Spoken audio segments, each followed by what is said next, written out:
Conforme as regras que foram estabelecidas para essa entrevista, que vai acontecer com todos os candidatos que foram convidados e aceitaram o convite, nós teremos uma entrevista constituída de 3 momentos, né?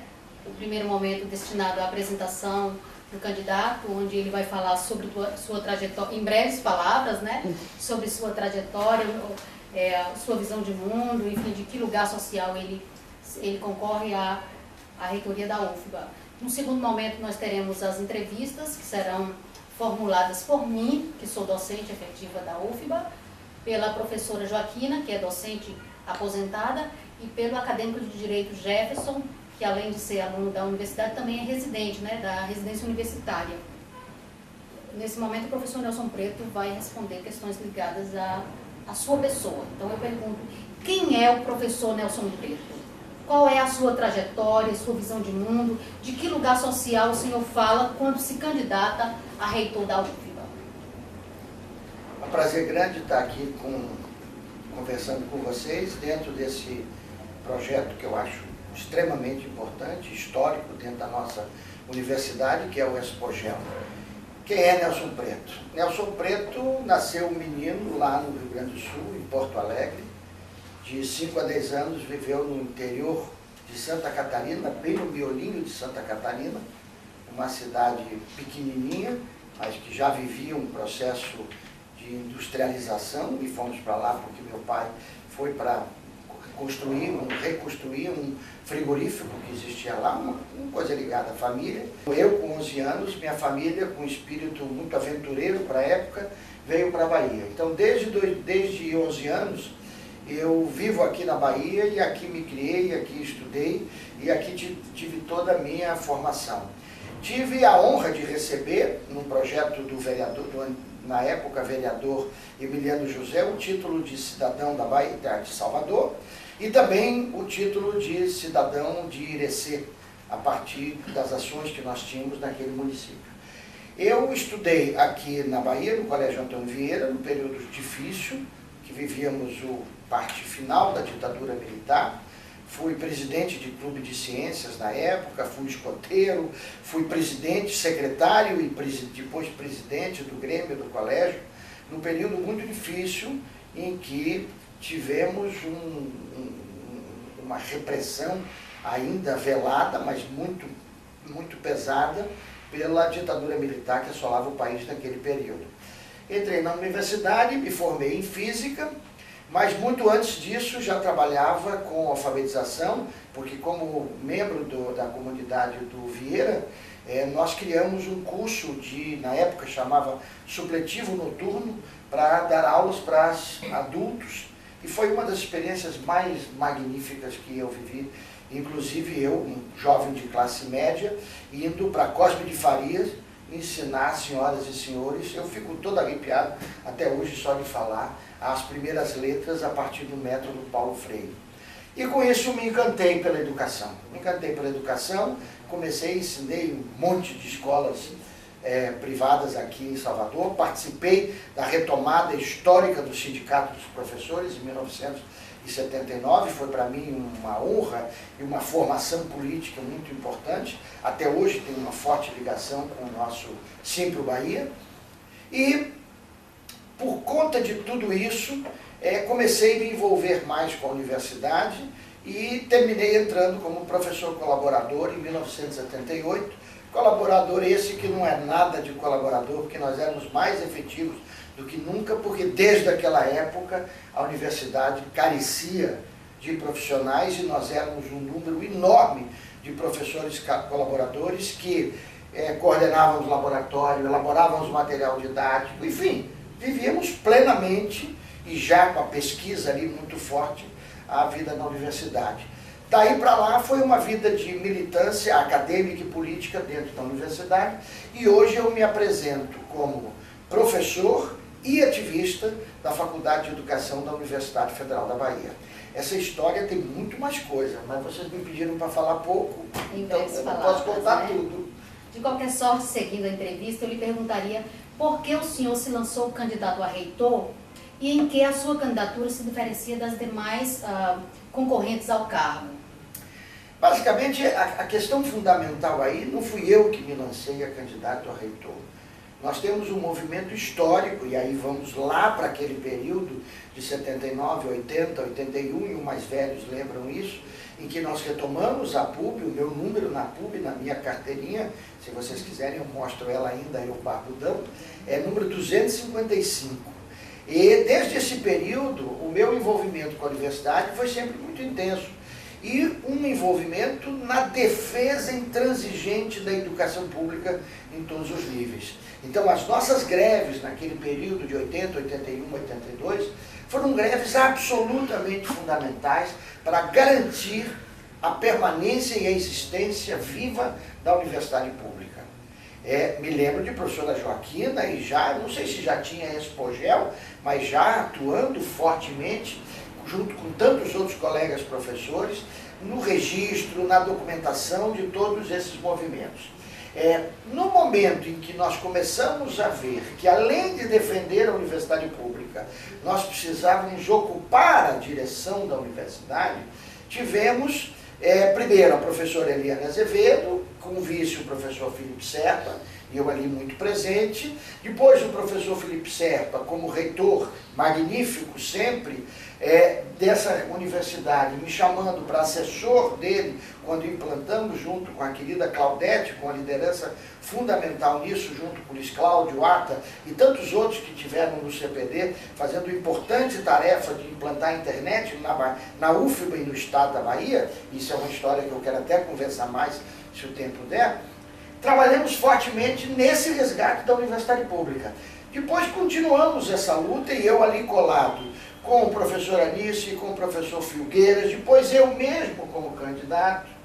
Finalmente, agora, novamente estamos continuando esta mesma trajetória, trabalhando numa candidatura que tem como princípio fundamental, mais uma vez, e fundamentalmente, mais do que nunca, a defesa da universidade pública, a defesa da educação pública em todos os números. Então, esta candidatura não é uma candidatura minha,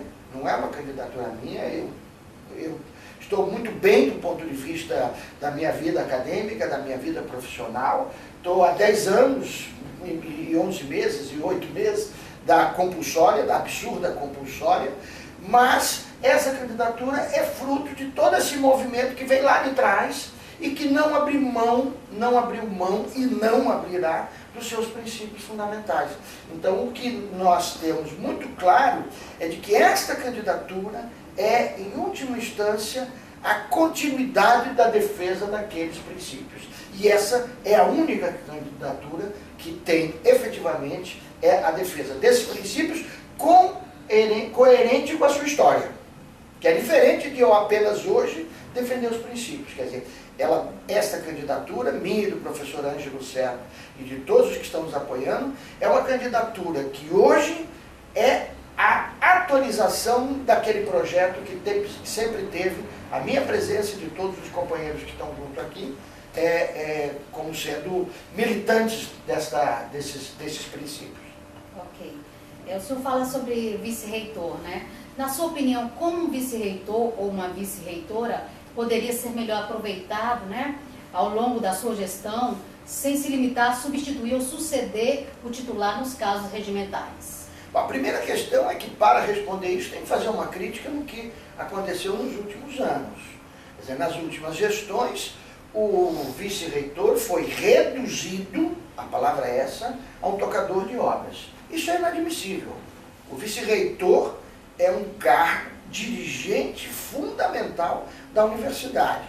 Quem conhece minhas entrevistas, quem conhece os meus escritos, sabe que rara vez vai encontrar uma fala minha no tempo em que eu fui diretor da Faculdade de Educação por 8 anos, que não diga eu e professora Meire Napiraca, que era vice-diretora, porque diretor e vice-diretor, reitor e vice-reitor, é um par fundamental, não para substituir, mas para tocar a gestão em conjunto. Então, o vice-reitor não pode ser um tocador de obras e não será na nossa gestão.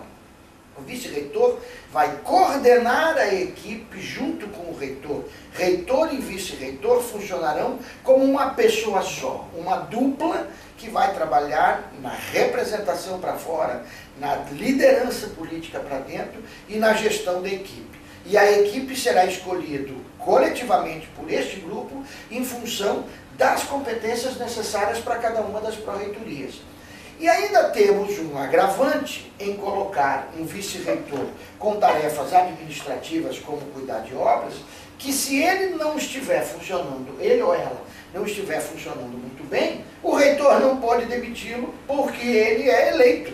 E um pró-reitor escolhido por mim, pelo professor Ângelo, pela minha equipe, se não estiver correspondendo aos princípios que foram escolhidos pela comunidade quando nos elegeu, ele será afastado e será substituído. Então, para mim, isso é uma função muito clara. É uma pena terem reduzido tanto o papel dos nobres colegas que estiveram na vice-reitoria nos últimos anos. Ok, professor. E de acordo com a sua visão, quais os principais pontos positivos da atual administração da UFBA e quais os aspectos negativos ou as principais críticas que o senhor faria à gestão da professora Dora? O principal ponto positivo da gestão da professora Dora é a professora Dora. É a sua educação, é a sua delicadeza, é a sua forma de tratar com as pessoas. Então a professora Dora e a gestão da professora Dora, que não é possível nem se falar em gestão da professora Dora, porque a equipe, haja visto saírem 2 candidatos a reitor da própria equipe. Então isso aí quem tem que explicar são eles, não sou eu, não somos nós. Mas a grande qualidade desta gestão, e particularmente da professora Dora, foi ela ter acalmado o clima de torcida organizada, bavi, que existia na nossa universidade. Então acho que hoje nós estamos tendo uma campanha absolutamente tranquila, respeitosa, acadêmica e política, com projetos de universidade sendo apresentados e que a partir do dia 22 de junho, quando tivermos escolhidos um dos 4 candidatos, eu tenho certeza que todos os outros 3, e eu me comprometo, estaremos trabalhando para manter a nossa UFBA viva, a nossa UFBA altiva, a nossa UFBA com gosto de ser UFBA, como é a poesia lida pela professora Joaquina no começo desse nosso encontro. E os grandes problemas da gestão atual está justamente no fato de que não existe um bloco de gestão atual. Quer dizer, o que nós temos hoje são pró-reitorias que cada uma praticamente atua em função das suas próprios interesses e valores e concepções. Isso eu, nas minhas pesquisas, porque eu trabalho com políticas públicas na área de TI para educação, costumo dizer que são as políticas públicas esquizofrênicas dos governos federais e estaduais, e muitas vezes municipais, porque na composição para que seja eleito um presidente ou um governador, é necessário fazer uma composição tão ampla com os partidos políticos que há uma negociação das secretarias e dos ministérios, e que são negociações que terminam fazendo cada secretaria ou cada ministério tocando seus projetos sem existir uma integração. Eu acho que é isso que nós estamos vivendo e, infelizmente, eu acho que é isso que está acontecendo também com as pró-reitorias. Então, nós temos muito claro de que a nossa proposta inclui a composição de um conjunto de pró-reitorias, superintendências, coordenações, ou seja, de compormos a nossa equipe em função de critérios técnicos e políticos no sentido mais nobre da política. Político no sentido daqueles colegas, professores e servidores técnicos administrativos ou técnico-artísticos que tenham uma capacitação para levar à frente esse projeto de democratização, esse projeto de abertura da universidade que nós estamos defendendo. Ok, professor. Dando sequência, eu lhe perguntaria, para o senhor, qual é o papel da arte e da cultura no âmbito das atividades educacionais na universidade? Central, papel central. A arte e a cultura corresponde o elemento estruturante da vida, não é da universidade. Nós não vivemos sem cultura, não vivemos sem arte. Então, não podemos, por outro lado, esquecer a responsabilidade histórica que nós temos com essa universidade, quando o magnífico reitor Edgar Santos efetivamente transforma essa universidade, ao criá-la, em um espaço da cultura, um espaço da arte, sendo ela, inclusive, a propulsora da criação e a estimuladora da criação de outras unidades não exatamente ligadas à arte, como o Instituto de Geociências, o Instituto de Físico-Química e todos os cursos das áreas técnicas que estiveram, junto com o campo cultural, compondo aquilo que foram os primeiros anos da nossa Universidade Federal da Bahia, desde 1946. Este era efetivamente um momento em que a universidade era revolucionária. A universidade interagia com a cidade e a cidade aqui dentro vivia. Era evidentemente um tempo em que tínhamos mais tempo, era evidentemente um tempo em que a cidade tinha dimensões menores e era, infelizmente, ainda também, infelizmente, uma universidade de muito mais elite, muito mais elitizada. E também uma universidade muito politizada, não podemos esquecer. Edgar não foi unanimidade, muito pelo contrário, sofreu uma pressão muito grande do movimento estudantil à época, inclusive com algumas lutas históricas, como a criação da Escola de Arquitetura, separada da Escola de Belas Artes, e os mais antigos e os leitores dos livros sobre a história da universidade sabem bem sobre isso. Então, para nós, a cultura é a amálgama que vai costurar todo o funcionamento da universidade. A música, o cinema, as belas artes, o teatro, a dança, todas as manifestações, a cultura digital agora crescendo de forma muito intensa, todas estas manifestações artísticas e culturais terão que estar absolutamente fortalecidas e empoderadas dentro da universidade, fazendo com que a gente compreenda de que a cultura e as artes não são um adorno de algo mais sofisticado, que é a ciência com C maiúsculo e no singular, principalmente quando ela está associada à ciência chamada dura, a ciência exata. Me lembro um caso que não me canso de contar, porque ele para mim é marcante do que não deve ser a universidade. Na abertura de um seminário da universidade, alguns anos atrás, de pesquisa e iniciação científica, começando o evento na manhã, houve uma apresentação de música. Terminada a apresentação de música, o mestre de cerimônia convida a composição da mesa e o pró-reitor de pesquisa à época inicia dizendo assim: agora vamos começar o nosso seminário. Absurdo! O seminário começou no momento em que a música começou, no momento em que as manifestações artísticas começaram a se apresentar, porque elas são frutos da ação de iniciação científica, de pesquisa, em áreas tão pouco respeitadas como as áreas das artes. Então isso para nós é fundamental, E mais adiante eu imagino que a gente vai falar no movimento estudantil, das políticas estudantis, e a gente tem propostas muito concretas para que a cultura seja um elemento fundamental do empoderamento da vida do estudante dentro da universidade. Como o senhor caracterizaria a sua campanha e os apoios recebidos? Ou seja, trata-se de uma candidatura mais crítica, ou de consensos, ou de oposição? Enfim, quem apoia o senhor para vir a ser reitor da UF?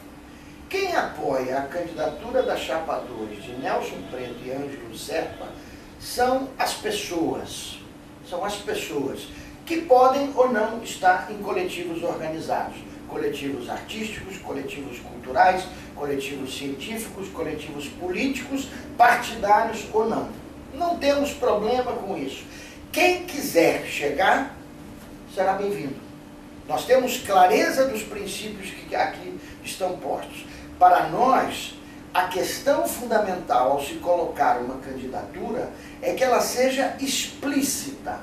Ela defende princípios explícitos. Na campanha, composições não podem ser feitas. Na campanha, os candidatos têm que representar aquilo que efetivamente que o grupo lhe sustenta, defende. Na gestão, todos serão beneficiados, todos serão contemplados, porque no momento da gestão, o reitor não é o reitor daquele grupo que lançou a candidatura. O reitor eleito é o reitor da universidade toda. Então, para nós é fundamental que o apoio venha, mas nós não vamos nos comprometer com cada um desses apoios, porque o nosso compromisso é com a universidade. No entanto, no momento que estivermos, a partir de agosto, na reitoria, a nossa atuação será uma atuação pautada pelas decisões da maioria, com absoluto e total respeito das posições dos grupos minoritários. Nós não vamos tratorar a universidade. A universidade vai decidir democraticamente o que ela quer e os grupos derrotados nessas eleições serão respeitados, terão voz, terão espaço, porque é assim que funciona a universidade. Amanhã esses grupos minoritários hoje podem conseguir convencer a comunidade e serem eles os grupos majoritários. E mais uma vez os novos grupos minoritários serão respeitados. Então o nosso problema não é caracterizar como oposição, não oposição, A, B, C. Nós estamos numa defesa da universidade pública, numa defesa da transparência da gestão, numa defesa de uma universidade pública que se relacione umbilicalmente com a sociedade a qual ela pertence. Todos aqueles que aqui quiserem se agregar serão bem-vindos. Qual a opinião do senhor acerca da política governamental de expansão universitária? O que de positivo ou de negativo o Reúne trouxe para as universidades em geral e para a UFPA em particular? De positivo, a expansão, que é uma luta histórica nossa. Isso não resta a menor dúvida, em momento algum, nós fomos contra a expansão da universidade. Em momento algum. Ao contrário, quem buscar na internet, porque está tudo na internet, entrevistas e falas minhas do passado, vai encontrar uma frase como essa. A absurda expansão do sistema privado no governo FHC só seria controlada pela expansão da universidade pública, da educação pública. No início do governo Lula se tentou uma lei das universidades que juntava uma reestruturação da universidade pública e uma reestruturação do sistema privado. Claro que essa lei não conseguiu passar porque tentou juntar duas coisas que são injuntáveis, me perdoem a palavra.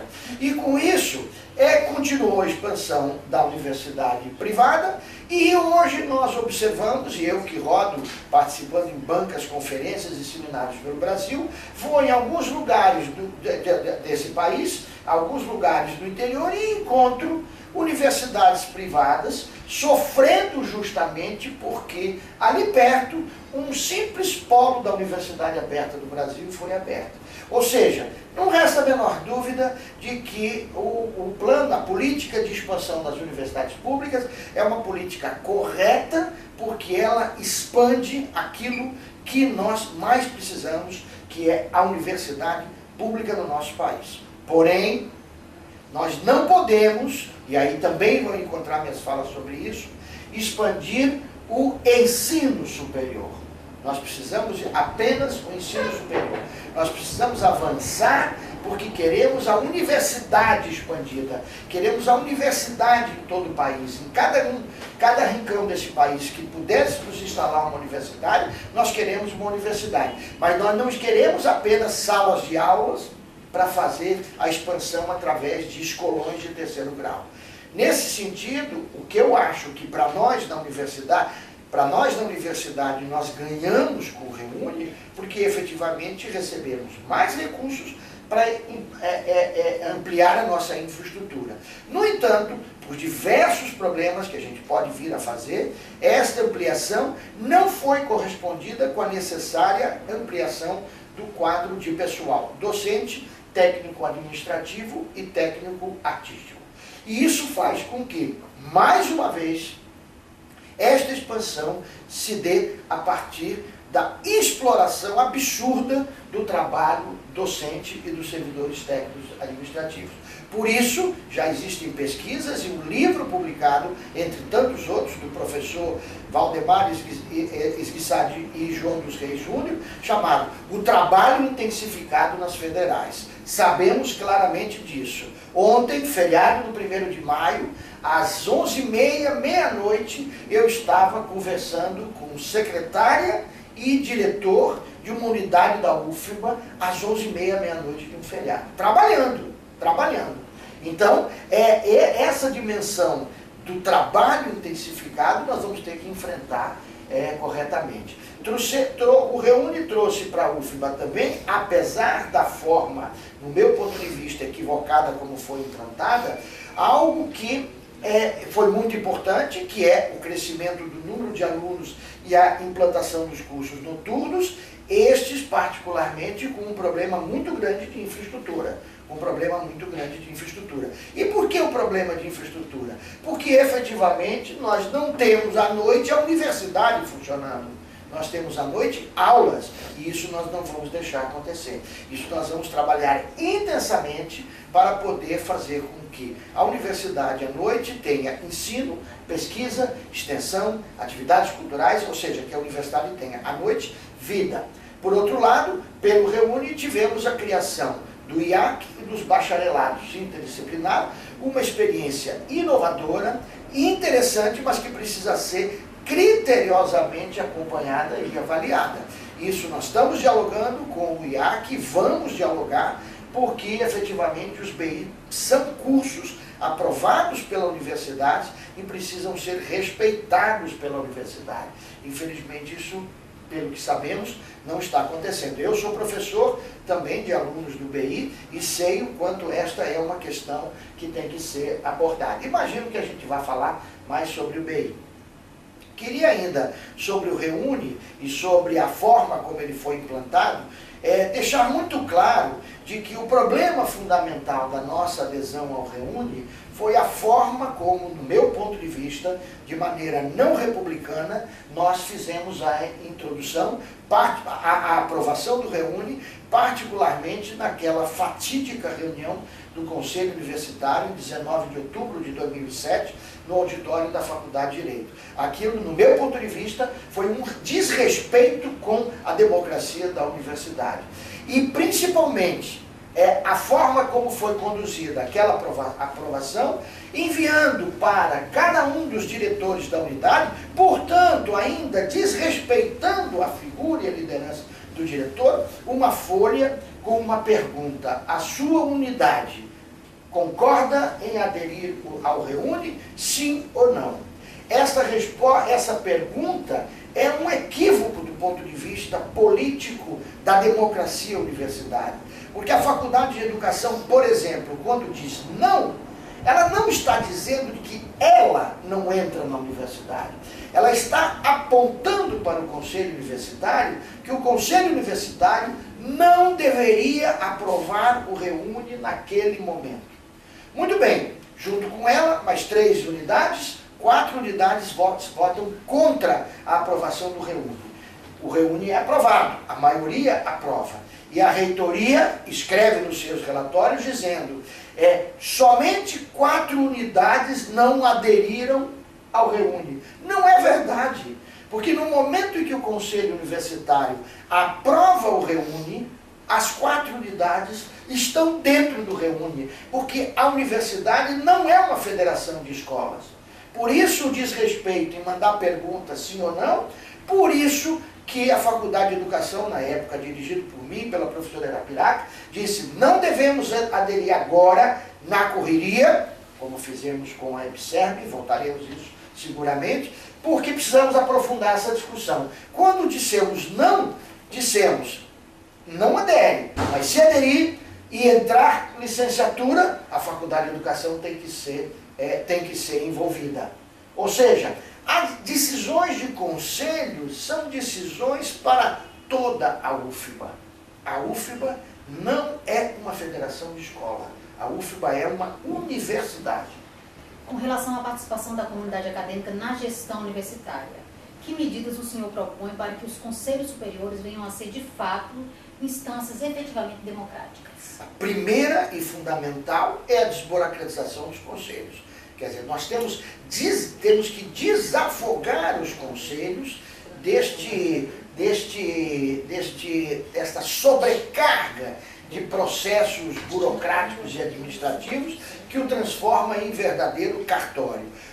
Os conselhos superiores precisam efetivamente se constituírem em instâncias de discussão política da universidade. Não é fácil. Estamos com uma burocratização enorme da universidade, muito pressionado pelas legislações e também pelo fato de que temos uma perda enorme da autonomia da universidade, e a partir daí estamos vendo que temos que nos debruçar no cotidiano, e não só dos conselhos, dos departamentos, das congregações e dos conselhos, em atividades burocráticas que não permitem que a gente se aprofunde em discussões políticas. Mais do que tudo, uma questão fundamental para intensificar a participação da comunidade nos conselhos é a transparência das suas ações. Ou seja, precisamos criar mecanismos para que toda a comunidade possa acompanhar plenamente e imediatamente o que lá está acontecendo. Então, tão logo assumamos, vamos submeter ao Conselho a proposta de transmitir pela web, rádio e vídeo as reuniões dos Conselhos Superiores, uma reestruturação dos sistemas de informação da universidade para que as atas e os atos sejam imediatamente publicados e publicizados, de tal forma que isso crie uma cultura de transparência. E aí somos muito claros, inspirados naquilo que nos motiva, que é a ética dos hackers, nós defendemos claramente que privacidade é para os indivíduos e a transparência para os políticos, para os gestores e para os órgãos. Então nós temos que ter transparência absoluta. Fazendo isso, seguramente, cada estudante, cada servidor, cada professor, cada membro da sociedade baiana se sentirá mais responsabilizado pelos destinos da universidade. Temos absoluta certeza de que este não é um caminho fácil. Não estamos acostumados a sentir o público como sendo nosso. O público parece que é algo que está lá fora e que eu posso, inclusive, me apropriar dele, muitas vezes de forma não muito honesta, em outras bastante desonestas. Nós precisamos resgatar esta dimensão de altivez da instituição e de valor de cada um dos professores e estudantes e servidores, no sentido de que eles se sintam efetivamente UFBA. Eu sou UFBA. Esse é um trabalho fundamental. Cada membro da sociedade baiana, cada cidadão, cada cidadã, precisa se ver nas nossas universidades públicas. E isso, infelizmente, não está acontecendo e nós vamos buscar trabalhar muito intensamente, como, aliás, já estamos fazendo na campanha, né? Fizemos um encontro, UFBA dialogando com a sociedade, onde eu e o professor Ângelo, como candidatos a reitor e vice, ouvimos entidades representativas, acadêmicas, sindicais, movimentos populares, sobre suas impressões sobre a universidade, isso está na internet. Fizemos um ato em apoio a algo genial, liderado por um estudante do BI, o Kim Guerra, que é a transformação, um projeto de lei por iniciativa popular, a transformação da Avenida Ademar de Barros, que margeia o nosso campus de Andina, em Avenida Milton Santos. O ato foi lindíssimo e trazendo gente de fora da universidade, se manifestando em defesa da manutenção da memória viva do professor Milton Santos, que essa universidade tem muito orgulho de tê-lo aqui como professor. Como é que o senhor encara a problemática da terceirização e o déficit de servidores em diversas unidades da UFBA? E quais são as suas propostas para enfrentar esses problemas? Bom, primeiro que esses dois pontos são exatamente conectados, né? Quer dizer, a precariedade dos servidores públicos, servidor de fé pública, portanto com uma responsabilidade enorme perante a instituição chamada Universidade Federal da Bahia, essa carência de quadros faz com que, de um lado, se busque soluções pela via de terceirização, e por outro, acontece justamente por conta da existência dessa política de chantagem que é feita pelo governo federal, e depois eu posso voltar a falar sobre dessa política de chantagem, que é a política que levou ao Reúne, a EBSERB e a própria ampliação da terceirização, que é não amplio os quadros, nos levando aos processos de terceirização.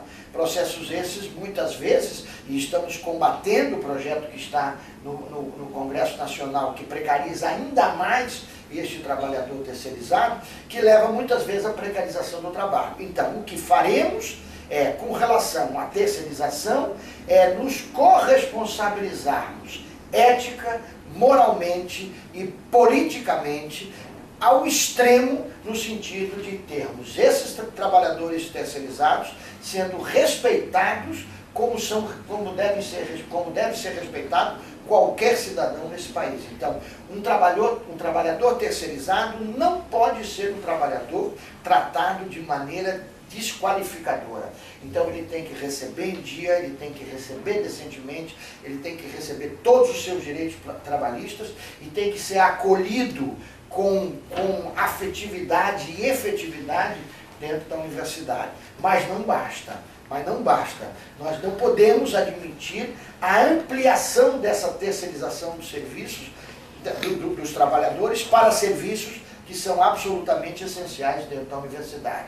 Então, vamos trabalhar, e aí a postura, de novo, a palavra altiva, do reitor, do vice-reitor, da administração, junto ao ANDIFES e ao governo federal, no sentido de resgatarmos e requalificarmos o nosso quadro de servidores técnicos administrativos e servidores técnicos artísticos da nossa universidade, no sentido de, efetivamente, termos, por exemplo, madrigal, orquestra sinfônica efetivamente completa, para que possa fazer aquilo que é fundamental nessas duas instâncias da cultura tão importantes. As mesmas coisas para as secretarias administrativas. Precisamos resgatar a qualificação dos nossos técnicos administrativos, no sentido de que o processo administrativo das unidades seja um processo cada vez mais profissionalizado.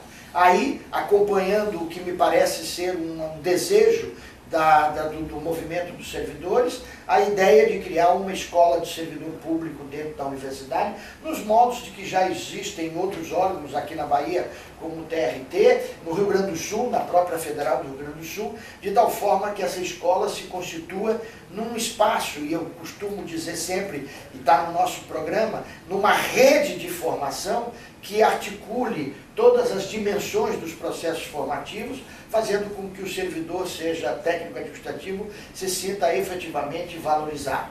Uma consequência fundamental disso é a melhoria dos serviços que nós prestamos. E uma consequência não menos importante para a vida de cada servidor é uma melhoria salarial em função dos seus planos de carreira. Nós sabemos que na UFPA não existe uma política de gestão que valorize o acúmulo e a experiência profissional, notadamente desses servidores técnicos administrativos, né? Inclusive os que se encontram próximo da aposentadoria. Então, que medidas a sua gestão adotará no sentido de viabilizar o compartilhamento de conhecimento entre as gerações de servidores? De certa forma, a sua pergunta já é uma resposta, né? Quer dizer, é exatamente essa que é a questão fundamental. Nós temos um querido professor apoiador que, infelizmente, há 2 dias atrás foi publicada a sua aposentadoria, o grande professor Antônio Neri, que se aposenta antes de completar 70 anos para não passar por aquele dramático momento de receber a famosa cartinha mais próxima de um telegrama que todos recebem ao final da sua contribuição da vida na universidade.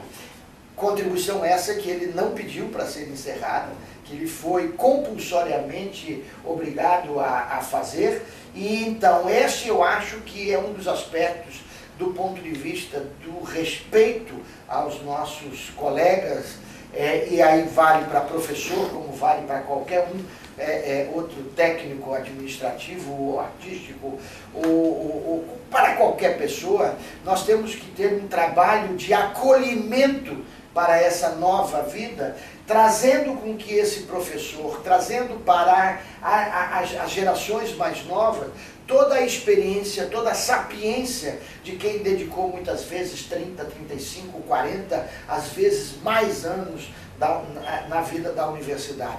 Portanto, pessoas que durante todo esse tempo lutaram como nós que estamos nessa campanha, na defesa intransigente dessa universidade pública. Então nós estamos muito fortemente trabalhando no sentido de criar, e o professor Nery nos ajudará isso claramente, num grande espaço dentro do nosso programa e dentro da nossa gestão, para que esses professores, esses servidores, em vias de aposentadoria, possam efetivamente deixar a sua marca na universidade. Isso através de um programa de memória, que é fundamental. Esses profissionais, às vezes, abandonam a universidade, vão para outros lugares, ou falecem e não fica o registro da memória da contribuição deles na universidade.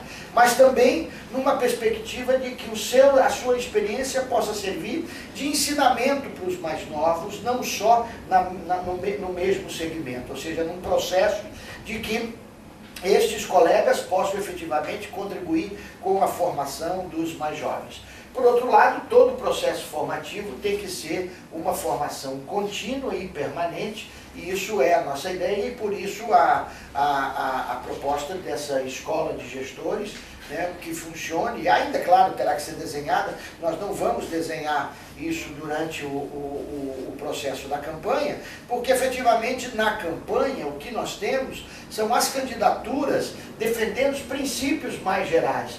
No momento em que os princípios mais gerais de uma ou de outra candidatura forem os princípios escolhidos pela universidade, pela comunidade, todos os envolvidos vão ter que estar presentes no desenho desses projetos que nós estamos pensando. Então, nós não vamos entrar no programa, não estamos preocupados em entrar em detalhes mínimos, porque esses detalhes, consequentemente, não estaremos fazendo promessas simples nem simplistas, porque não se trata disso, quer dizer, se trata de defender e colocar a comunidade universitária para que decida os grandes princípios, a partir da história de vida dos candidatos, a partir do que eles defendem.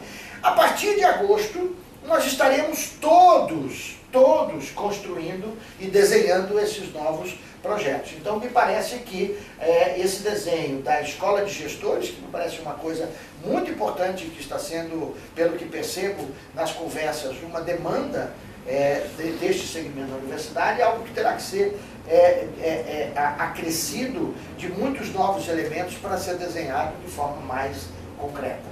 Qual a sua visão acerca do problema da insegurança no âmbito da UFBA e no seu entorno?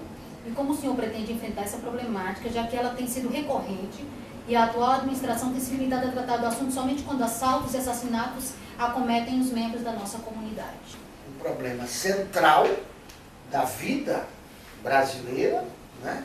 E que nós da universidade não podemos ter a pretensão de resolvê-lo de forma isolada das questões sociais que atacam, que são as causas fundamentais no nosso Estado, no nosso país, da violência e da falta de segurança. Então, não podemos adotar soluções simplistas. A universidade tem a obrigação de tratar desse tema de forma altiva, de forma digna. Ela não pode adotar soluções simplistas do tipo cercar, vigilância e isolamento da sociedade. No entanto, compreendido isso como sendo a base de qualquer ação de política no campo da segurança, nós temos que tomar medidas concretas anteriores aos acontecimentos. Então, a primeira dela, no nosso ponto de vista, é a retomada da ideia da guarda universitária, uma guarda equipada com bicicletas, motos, carros, pessoas adequadamente treinadas, equipamentos de comunicação, transformando esta rede, equipamentos de vigilância, a atenção fundamental, com a preservação da intimidade das pessoas, e baseados em leis explícitas que não permitam a bisbilhotice. Isso é fundamental. Não queremos uma sociedade da vigilância, mas usaremos nas áreas públicas todos esses equipamentos e tecnologias para poder aumentar a segurança. E aí um segundo aspecto fundamental, a segurança da vida das pessoas e do patrimônio. não como é hoje, que é simplesmente responsabilidade da segurança do patrimônio. Quer dizer, nós temos um patrimônio físico, nós temos um patrimônio fenomenal na universidade, que são as pessoas, os alunos, as alunas, os servidores, técnicos administrativos, técnicos artísticos, os professores, a sociedade que aqui chega cotidianamente e que isso precisa ser preservado. Então vamos trabalhar e, mais do que tudo, vamos trabalhar intensamente para que essa infraestrutura funcione e a gente possa, pelo menos, coibir a violência que ataca todos os cantos desse país. Quer dizer, não teremos a ilusão que a Universidade Federal da Bahia será um oásis de segurança, porque nós não podemos estar isolados da sociedade. Tive o prazer de presidir a Comissão de Segurança, instaurada na época do reitor Euni Rocha, por conta de uma violência muito grande que aconteceu em São Lázaro, e essa comissão, os relatórios estão aí públicos, presidida por mim, na época diretor da Faculdade de Educação, trabalhou intensamente na elaboração de propostas que estavam centradas muito fortemente nesta relação respeitosas com as comunidades que estão no entorno da nossa cidade, da nossa universidade. E mais do que isso, nós temos que ter uma relação respeitosa e acolhedora de toda a universidade. Seguramente, isso acontecendo, a nossa universidade terá mais gente circulando, terá mais vida, e este movimento seguramente será um movimento que também ajudará a termos mais segurança. Porque a pior situação, a situação mais vulnerável é quando você tem uma aluna, um aluno, um professor ou um servidor passando sozinho por um lugar escuro, mal cuidado e sem ninguém.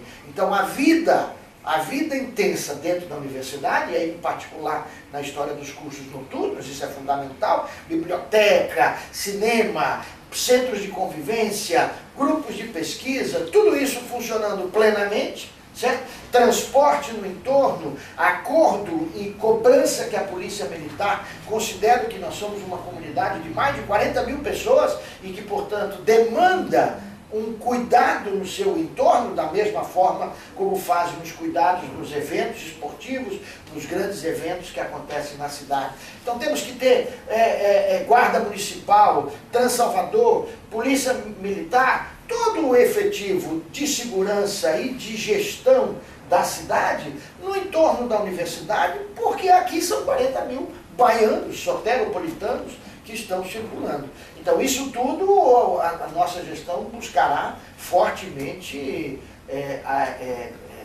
desenvolver. Em nossa universidade existe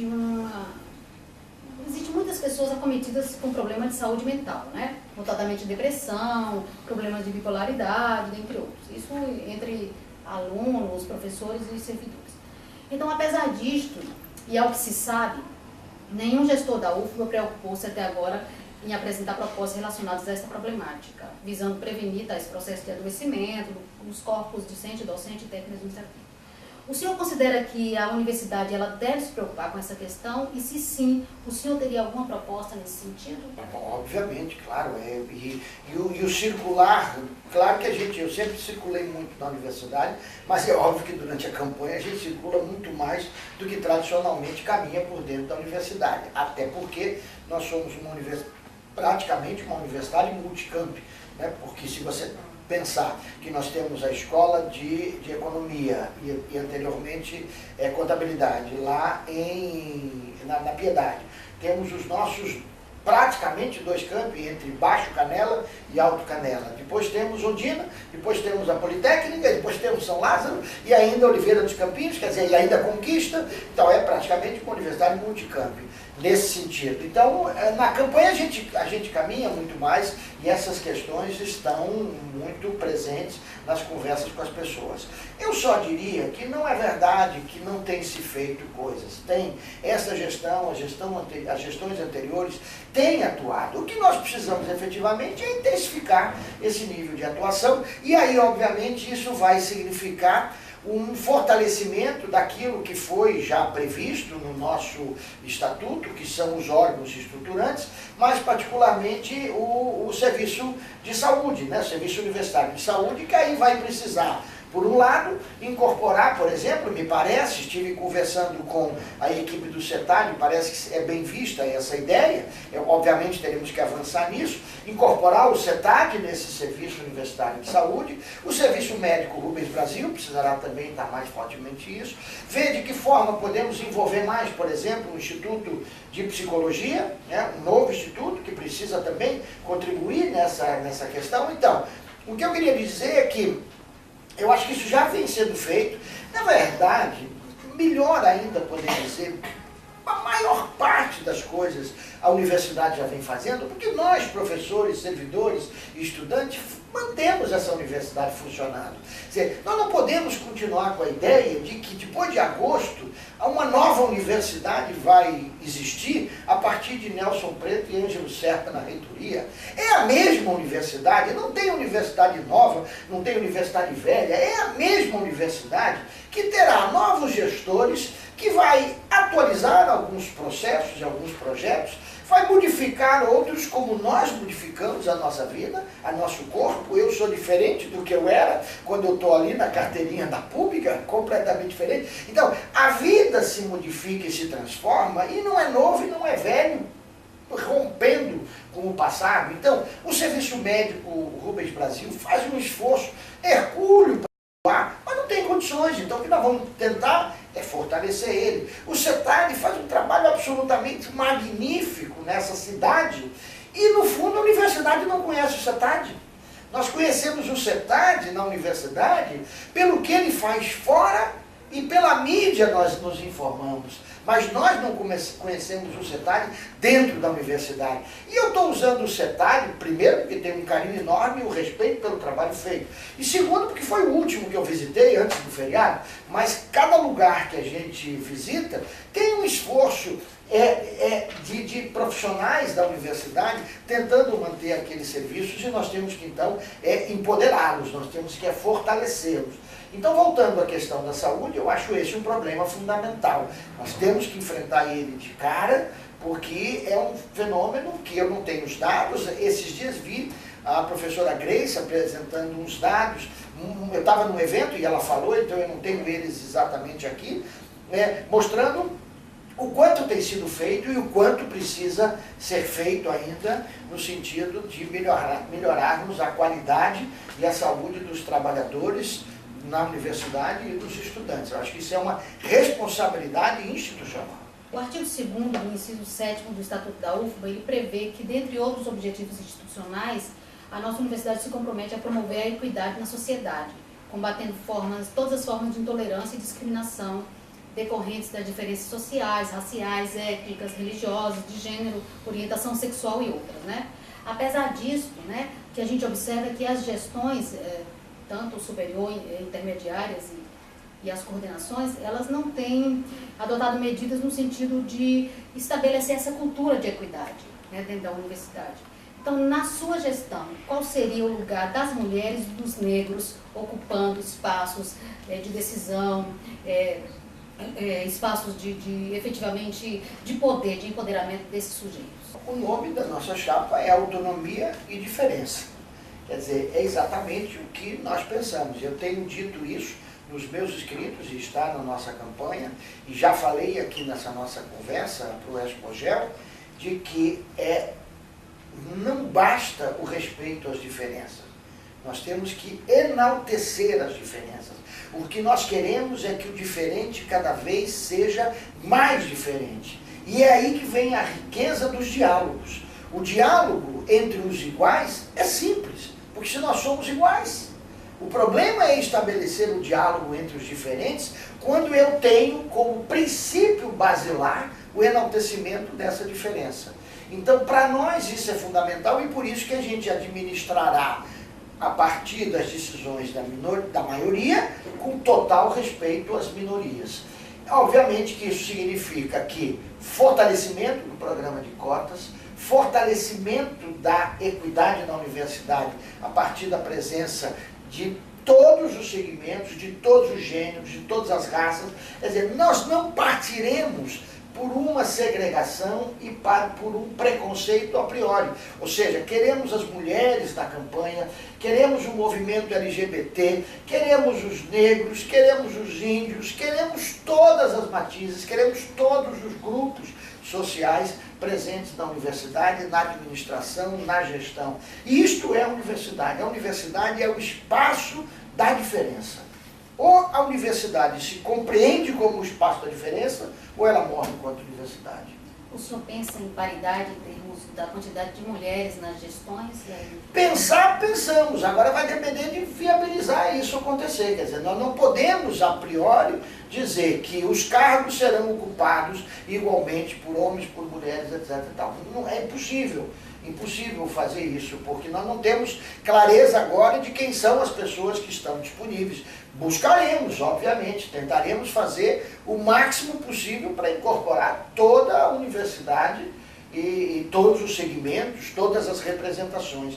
E mais do que tudo, queremos claramente que um gestor da universidade, seja ele homem, seja ele mulher, ele compreenda de que esta diferença de gênero não pode significar uma diferença de tratamento do gênero do outro gênero. Então isso é fundamental. Isso terá que ser garantido em toda a equipe. Por isso a importância da equipe